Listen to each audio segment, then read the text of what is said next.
my advice to someone that's, thinking about what they want to do or whether a trade's a good thing, trade's a perfect thing. I think trade opens many doors, more doors than you could think. Welcome to Building Perspective, the Master Builders SA podcast. I'm your host, Will Frogley. Join me as I speak with some characters in the building and construction industry. How did CBUS become a top-performing super fund?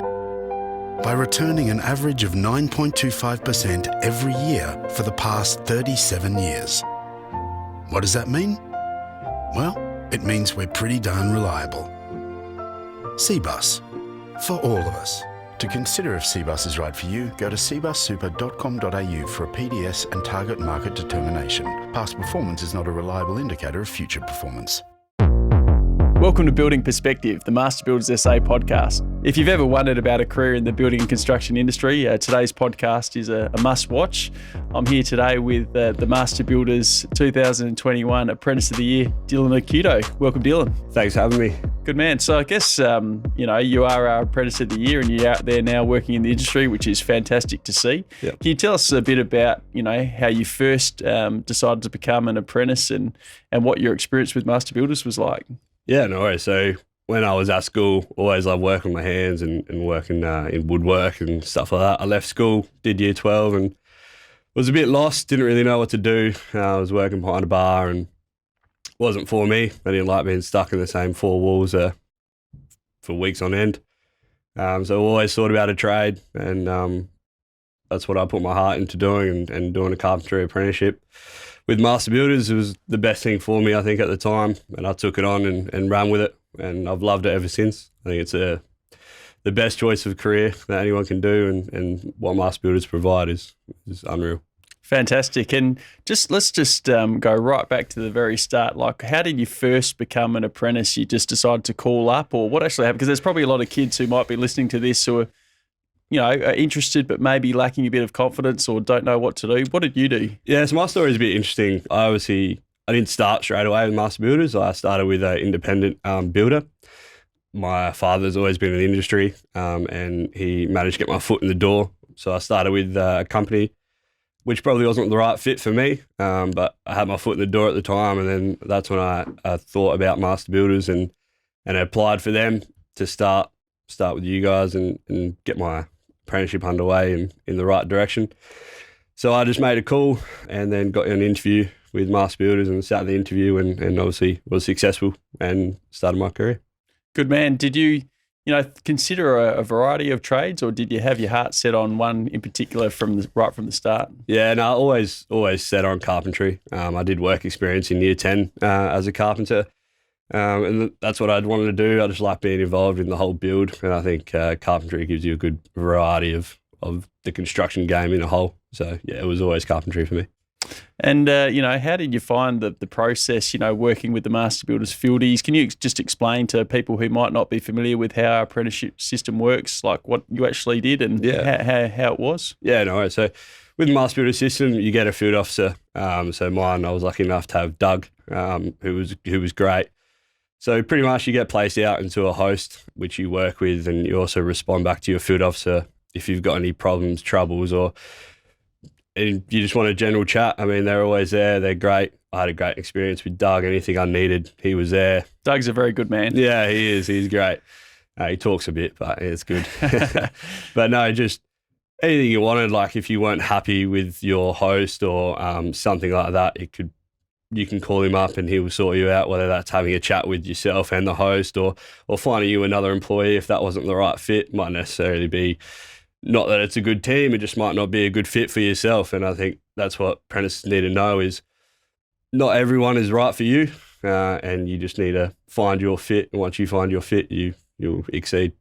That's exactly right. And, we're really proud at Master Builders that our completion rate for apprentices is the highest in the industry. And I think the key is, like you said, having really good field officers and also really good host employers and also that flexibility we've got to move apprentices around based on, personal circumstances, but also where the work is. Yeah, exactly. I think it's just a matter of having open communications with all parties. And, like I said, not every bit and every bit of the trade is your niche.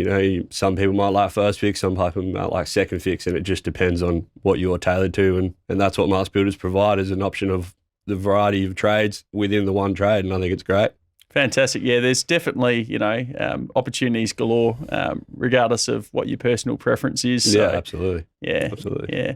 So, obviously, you had a big moment last year where you were named our Apprentice of the Year. What was it like, winning that award in front of 1,300 people at the convention centre? Yeah, it was pretty surreal. I probably still haven't come to terms with it, I guess. There's a lot of great blokes that were going up for it, and it was a tight competition. And I was very grateful to get the award. Yeah, it was surreal, and like I said, still haven't come to terms with it. So it was great opportunity to get my name out there as well with all the builders and everyone being in the room. It's a great event. So. Yeah. It really is a great event. When you're in there, you realise how big the building construction industry is in South Australia. You walk into this massive room and everyone from the industry is there. So what a great moment for you, mate. Well done. Yeah, thank you. Yeah. And tell us a bit about what's happened. You won that award, I think, August last year. Yep. What's happened in Dylan's world since you won that award? Yeah, so a bit's happened. I'm finished my apprenticeship now, so I'm fully qualified and signed off, which is fantastic. I actually managed to sneak that in a year early, so that was lovely. Just on that point, some people might not, who are listening, might not understand that particular issue. How do you finish early if you're an apprentice? Yeah, look, I just made sure I got all my TAFE done on the times. I'm really knuckled down with that. Didn't miss a week. If I did miss a week, I made sure I was catching up as soon as possible. Really staying on task, really being driven, and just keeping communications that I wanted to try and smash this out as quick as I could. I knew it was possible, and I just put my mind to it and did it. And then it comes down to the help of master builders as well. I wouldn't be able to do it individually with an individual builder or company. It would have been a lot harder. So the support and everything from us builders was something that got me there as well. Fantastic. So you're out now working for Mossops. What job are you working on right now? Yeah, so I work for Mossops Construction. I'm out at Monado Zoo building the new visitor centre for the zoo, which has been a great experience and a great first job. It's quite a big one, and unique in the building. I'm sure when everything gets released and open, you guys will understand that because it is quite a unique building. Yeah, so it's really exciting. Yeah, what a great place to be working at. I love taking my kids out to Monado. It's a fantastic spot, and it's only going to get bigger and better. Yeah, absolutely. They got wonderful plans up there, and the opening with this new visitor centre will be great for them and all the wider community coming into Monado. They're expecting some big things. And, what a great opportunity for you to be working for such a big construction company so early in your career, mate. Well done. It's fantastic to see. Yeah, no, I appreciate that. And, Mossops have taken me on, which has been great, and they've looked after me and they'll continue to look after me. And can't thank them enough for giving me the opportunity at like you said, such a young age and in such a responsibility job of what I've got at the moment. I can't thank them enough either. And how old are you now, mate? So I'm 21.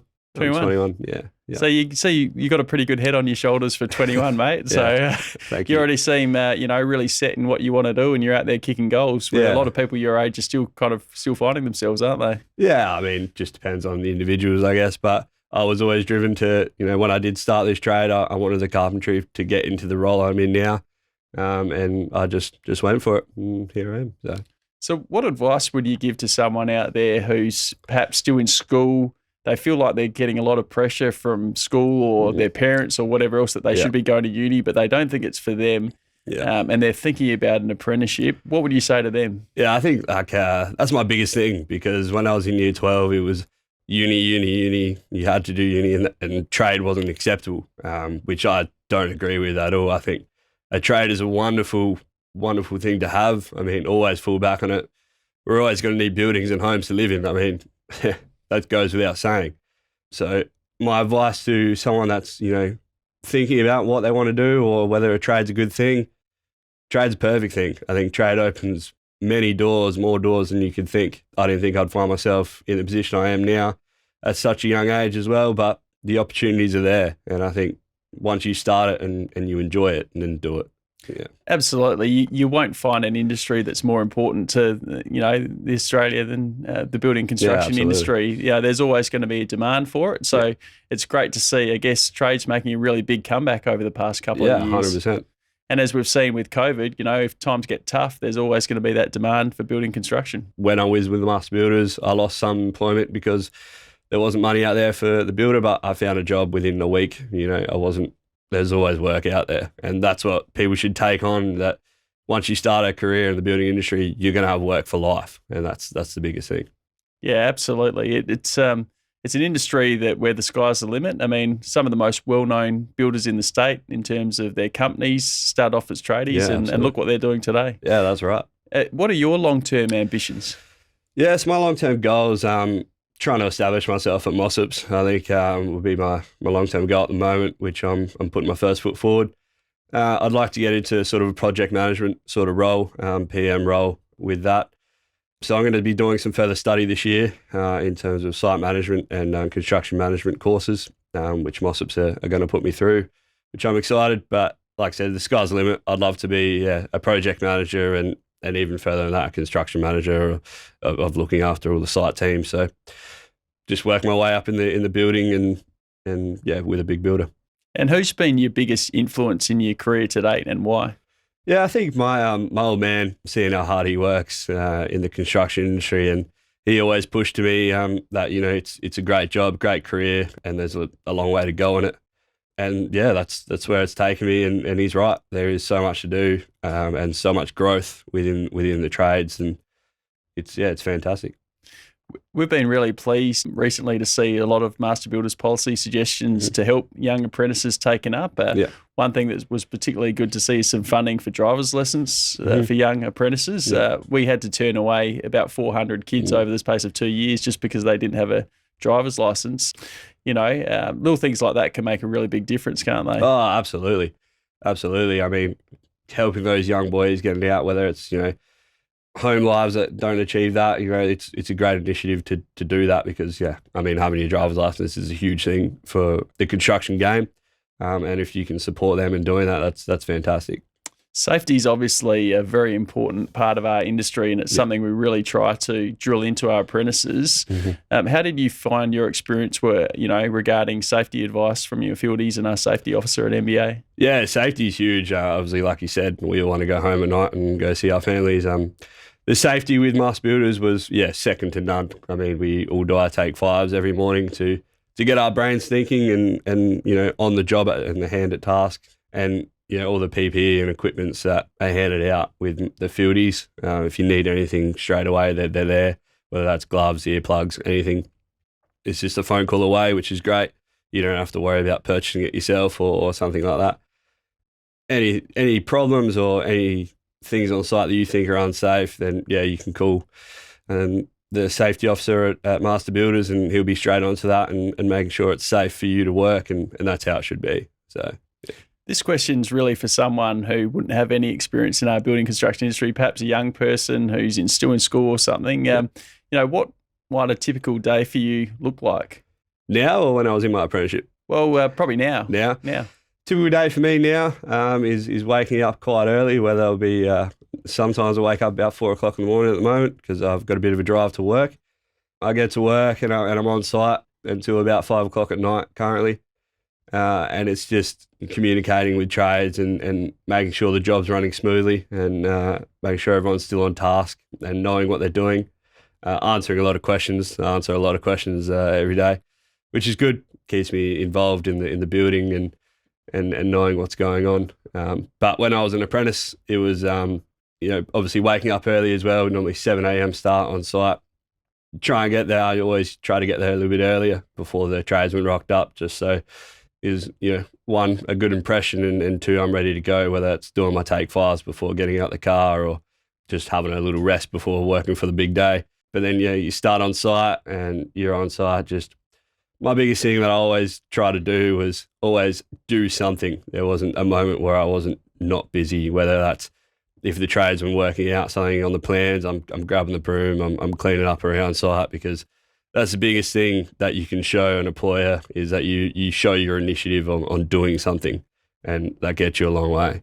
Absolutely. So what kind of feedback did you get from your host employers when you're in there? And did you ever voluntarily approach your host employer and ask how you were going or things you could improve on or anything like that? Yeah, absolutely. I'm pretty open. I like to have conversations and get feedback. I think it comes from my football background. Where do you play footy? So I used to play development squads, but I play at Modbury Hawks at the moment. Oh, so, nice. Yeah, lovely. So yeah, I used to ask them for advice or feedback on how I'm going, if there's something they want me to improve on, or, if I need to be quicker at something, or if I wasn't doing something quite right, which I think is great. If you can have that open communication with your host, it opens up everything, and they respect that as well, because they know that you're willing to learn. You're not just there to just plot around and get paid. You're actually willing there to learn, which is the biggest thing. And then they take the time to show you and teach you the way you need to do it, which is the biggest thing. I'd say from my experience speaking to host employers, the number one things they want to see is enthusiasm, being punctual, being there on time, and a kid that genuinely tries to do their best and is open to, suggestions and wants to learn. Yeah, no, that's right. I think if you show that to an employee, any employee, whether that's across everywhere, is going to love that, because you're there to work for them, but you're also there to work as a team, and that's the biggest thing. So, yeah. What do you see as probably the biggest challenge facing the industry in general right now? We've got a lack of labour at the moment. There's not many, I don't want to say good labour at the moment, but there's lack of quality people that want to do the job and want to do the job right and take the time to learn and not rush anything. We need people that are enthusiasm about their job, that want to do it. I agree with you 100% on that, actually, mate, because I think for so many years the number of apprentices was declining, so we just weren't pumping people through the system. So now that everyone's really busy, we haven't built up the right amount of labour and quality labour, as you said. Correct. So that's why it's so important that we get more and more apprentices trained up and through the industry. Yeah, exactly. And the training that Master Builders provide is going to do that. But yeah, we just need the people that want to do it and are excited and passionate about the industry that they're going into. I think it's the biggest thing, and the biggest thing we're lacking at the moment is people that aren't passionate about what they do. I think you need to be passionate. Yeah. How taxing physically and mentally is your job? We hear a lot of people say that they're absolutely exhausted from working in the industry. How do you find things? Probably as a young fella at 21, it's probably a lot easier. Yeah, I mean, when I was on the tools, I'm off the tools obviously now, but when I was on the tools, it was hard. It was taxing, but when you build that team morale and everything about that, when you're on site and you've got a good group, you get through the day quite easily. And yeah, it's hard for the first few weeks once you're getting used to it, I guess, but you get through that, and then it becomes rhythm and pattern, and it's taxing on your body, but yeah, it's all repetition, and it's like doing anything for the first time. It's hard, but you get used to it. I definitely think our industry's not for everyone. It's not an industry you can get into and think you can just cruise and put your feet up and still get paid. But it's definitely an industry that rewards hard work. If you work hard, I think the opportunities are just extensive. The sky's the limit. Absolutely. And the biggest thing I find with the building trade is your reward is straight there. You're building, and then when you walk away from what you've built, it's instant reward, because you've done that. And that's the biggest thing I take out of what I do is I put in all the blood, sweat and tears into something, and then it might be a short-term pain, but for that long-term goal is when I walk away and know that I was involved in every step of that project. That's fantastic. It is such a visible industry with our results, and that's why I'm so proud to represent Master Builders. Is you drive around, you see a stadium, you see a hospital, you see a new home. Our members built that. It's really rewarding, and you really see the value of it. Yeah, no, that's exactly right, and I think that's why I love the trade and love being in it, because the rewards are right in your face. And you said your old man is in the industry. Have you got any other brothers or sisters who are involved in the industry at all? Yeah, so my younger brother has just started an apprenticeship with Master Builders as a carpenter, so which is great. I think it's a great avenue for him. Just like myself, he left school and wasn't really sure what he wanted to do, and I've had chats with him and conversations with him, and I think he has always been interested in it. So I've encouraged him into this direction, which I think is good for him, and he's enjoying it, and I think he'll do well. Fantastic. From speaking to our field, our fieldies and your host employers and stuff, everyone speaks very highly of you. and I'm sure you've got a fantastic career ahead of you in the building and construction industry. So good on you, Dylan, and I look forward to seeing how you progress over the years coming forward. Yeah, thank you. I'd like to thank everyone at Mossops Builders for everything they've given me in the years, and I'm sure we'll have a great relationship moving forward. Fantastic. Good man. Thanks for joining me on Building Perspective. For more information on Master Builders or our guests, please visit our website at mbasa.com.au.